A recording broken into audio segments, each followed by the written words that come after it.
जय हिंद दोस्तों, कैसे हैं आप सब। आई होप कि आप सब अच्छे ही होंगे। स्वागत है आप सभी का स्टडी विथ आशु प्लेटफॉर्म पर और मैं हूं आशीष पांडे। जैसा कि आप सबको पता है, प्रत्येक दिन सुबह हम लोग टॉपिक इन न्यूज़ के नाम से एक सेशन लेकर आते हैं जिसमें राष्ट्रीय तथा अंतर्राष्ट्रीय लेवल की न्यूज़ को कवर करते हैं। आज का जो वीडियो है बहुत ही इंपॉर्टेंट होने वाला है क्योंकि इसमें हम बात करने वाले हैं यूएसए के बारे में। यूएसए के द्वारा दिया गया एक स्टेटमेंट जो पूरी वर्ल्ड मीडिया में वायरल हो रहा है और ऐसा बताया जा रहा है कि यह जो स्टेटमेंट दिया गया है, यदि यूएस गवर्नमेंट इसे फॉलो कर लेती है तो इसका बहुत बड़ा इंपैक्ट पूरी दुनिया पर पड़ने वाला है। खास करके यूरोपियन कंट्री पर इसका इंपैक्ट पड़ने वाला है। जानने की हम लोग कोशिश करेंगे कि ये पूरा का पूरा टॉपिक है क्या और किस तरीके की यह बात कही गई और इसका इंपैक्ट दुनिया पर क्या पड़ेगा। पहले आप हेडलाइन देखिए, USA should leave NATO and united nation. जी हाँ, ये बहुत बड़ा स्टेटमेंट है अमेरिका की तरफ से।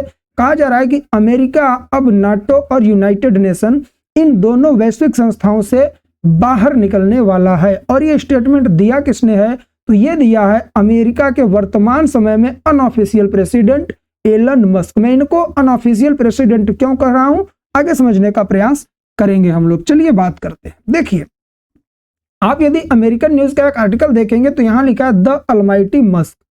इलोन मस्क को अलमाइटी के रूप में देखा जा रहा है और बताया जा रहा है कि किस तरीके से यह दुनिया के सबसे अमीर व्यक्ति वाशिंगटन के मोस्ट पावरफुल ब्यूरोक्रेट बन चुके हैं।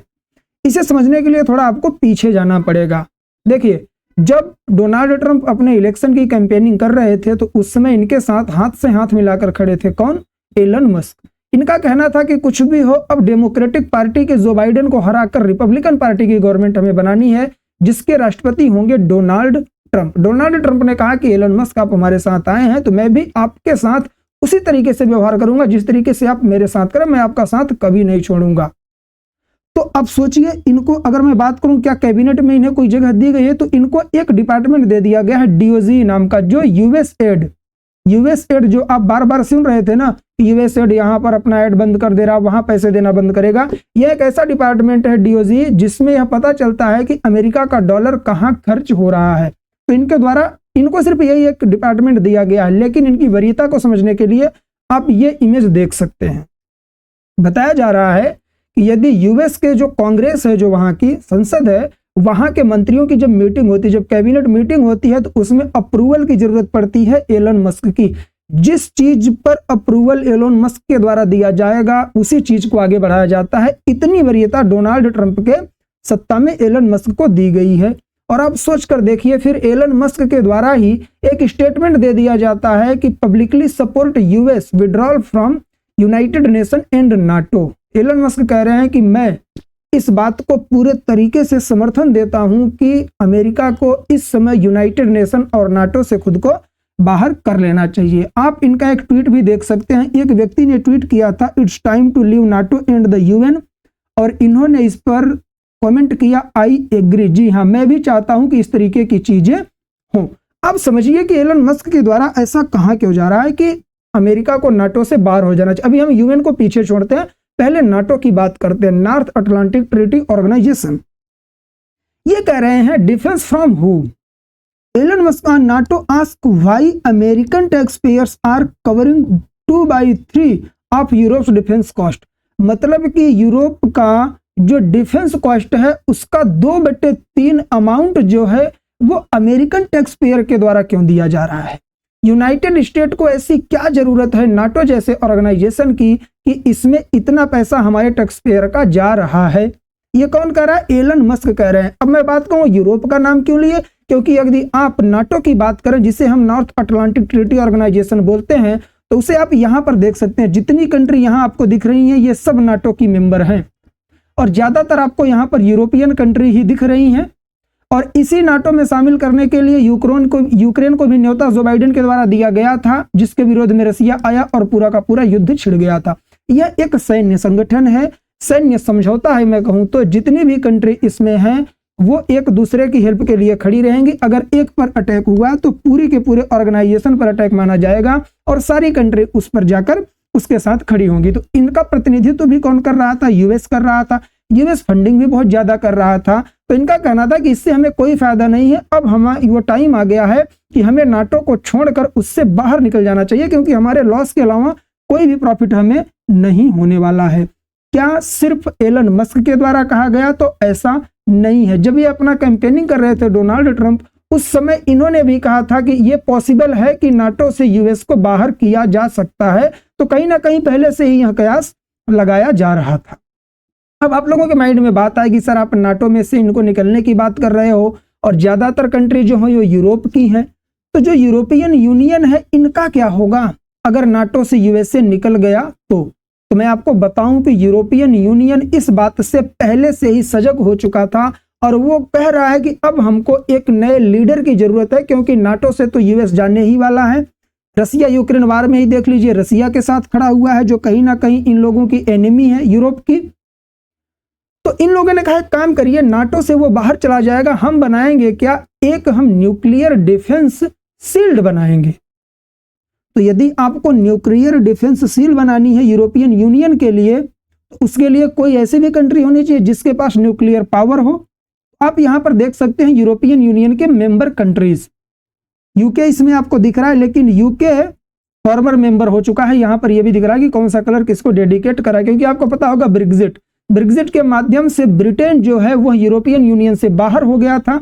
इसके पास न्यूक्लियर वेपन है, लेकिन वर्तमान में जो इतनी सारी कंट्री हैं इनमें से किसी के पास न्यूक्लियर वेपन है सर? तो जी हां, वो है फ्रांस के पास। फ्रांस एक ऐसी कंट्री है जिसके पास पूरे यूरोपियन यूनियन कंट्रीज में न्यूक्लियर वेपन है, इससे यह लैस है।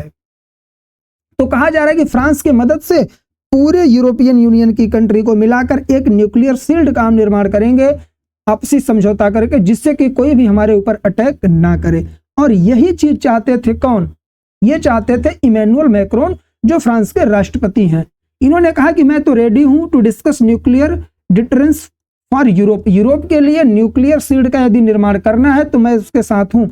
और कीव पोस्ट की रिपोर्ट में आपको दिखा रहा हूं, जो यूक्रेनियन ग्लोबल वॉइस है, इसने एक आर्टिकल यहां पर पब्लिश किया कि फ्रांस में deploy nuclear capable fighter on Germany amid US uncertainty. America की यदि मैं बात करूं तो पूरे तरीके से सक्षम वो नहीं है, ना फिर वो पूरे तरीके से यूरोप के साथ खड़ा होने वाला है, कहीं भी हम लोगों की रिस्पेक्ट नहीं कर रहा है, हमेशा हमारे अगेंस्ट ही जा रहा है, ऐसा यूक्रेन कर रहा है। तो उस वजह से तो फ्रांस जो है वो न्यूक्लियर कैपेबल कंट्री है और वो अपना न्यूक्लियर जो है न्यूक्लियर कैपेबल फाइटर जेट वो जर्मनी को देने वाला है, क्योंकि जर्मनी भी कहाँ की कंट्री है? यूरोपियन यूनियन की ही कंट्री है। आप यहाँ फ्रांस को देख रहे हैं, यहाँ जर्मनी है। कह रहे हैं कि अब ये फ्रांस जो है जर्मनी को डिप्लॉय करने वाला है। ये चीजें, ये सारी चीजें शुरू कहां से हुई? तो मैं आपको बताऊं कि यूरोपियन यूनियन कब से एक्टिव होने लग गया है? जब यूएसए की व्हाइट हाउस में डोनाल्ड ट्रंप और यूक्रेनियन प्रेसिडेंट वोलोदिमीर जेलेंस्की के मध्य एक हीटेड आर्ग्यूमेंट होता है, जिसमें बात इतने हद तक बढ़ जाती है कि पूरा यूरोप का मीडिया हो चाहे वर्ल्ड मीडिया हो, यूएस का मीडिया हो, कहा जा रहा था कि इस मीटिंग को हिस्ट्री में याद रखा जाएगा, क्योंकि पहली बार दो राजनेता इस तरीके से डिबेट कर रहे थे जैसे हमारे इंडियन न्यूज चैनल पे दो पार्टी के नेता बात करते हैं। एक दूसरे पे चढ़े जा रहे थे, एलिगेशन पे एलिगेशन लग रहे थे, कोई अपनी गलती मानने के लिए तैयार नहीं था। डोनाल्ड ट्रंप के द्वारा नए स्टूपिड प्रेसिडेंट भी कह दिया गया और इनके द्वारा वहां के वाइस प्रेसिडेंट जेडी वांस को कुछ अपशब्द भी कहे गए। तो ये पूरा का पूरा मैटर था। इस वजह से अब जो यूरोपियन यूनियन है वो अपने आप को स्ट्रांग करने की कोशिश कर रहा है। वो कह रहा है कि नाटो से हम लोगों को हटना चाहिए। अगर अमेरिका खुद नाटो से हट रहा है तो हमें ही एक न्यूक्लियर शील्ड बनाकर अपनी सैन्य क्षमता को आगे लेकर चलना होगा, स्ट्रांग करना होगा। और साथ ही साथ आपको पता ही है कि इन पूरे के पूरे यूरोपियन यूनियन का जो दुश्मन है वो है रसिया, और इनको पता चल गया है कि रसिया ने बेलारूस में अपने न्यूक्लियर वेपन जो है वो डिप्लॉय कर दिए हैं और 3 time more powerful than those used on Japan leaders. मतलब कि इनके द्वारा कहा जा रहा है कि सर्वाधिक शक्तिशाली न्यूक्लियर वेपन जो है रसिया के द्वारा उसे बेलारूस में डिप्लॉय कर दिया गया। और बेलारूस की बात करूं तो यूरोपियन कंट्रीज की वह नेबर कंट्री ही है। तो इस तरीके से यूरोपियन यूनियन भी अब सक्रिय होने का प्रयास कर रहा है। और उसी समय आप देख सकते हैं एलन मस्क के द्वारा यह स्टेटमेंट दे दिया गया कि अब अमेरिका को नाटो से बाहर हो जाना चाहिए। तो मुझे तो ऐसा लगता है कहीं ना कहीं जो अमेरिका है ना, ये रसिया के एक तरह से एजेंट के रूप में काम कर रहा है, क्योंकि रसिया उधर न्यूक्लियर वेपन रख रहा है, अमेरिका स्वयं को नाटो से बाहर कर रहा है, जिससे कि मुझे युद्ध में न जाना पड़े, लड़के मरे यूरोपियन यूनियन वाले। तो यूरोपियन यूनियन भी अब सक्रिय हो चुका है।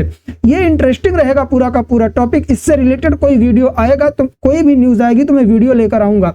नाटो से यदि अमेरिका खुद को बाहर कर लेता है, जंजीर तोड़ के एक दूसरे से दूरी बना लेता है, तो कहीं ना कहीं यह जो यूरोपियन यूनियन के लिए बहुत बड़ा संकेत है कि आप अपनी खुद की कोई आर्मी बनाइए और डिफेंस के मामले में, सेना के मामले में अपने आप पर डिपेंड हो जाइए। तो इस तरीके से यह सेशन था। उम्मीद है कि आप लोगों को पसंद आया होगा और वीडियो में लास्ट तक आ गए हैं तो वीडियो को लाइक और चैनल को सब्सक्राइब कर लेंगे। मिलेंगे नेक्स्ट वीडियो में, तब तक के लिए जय हिंद, जय भारत, बाय बाय।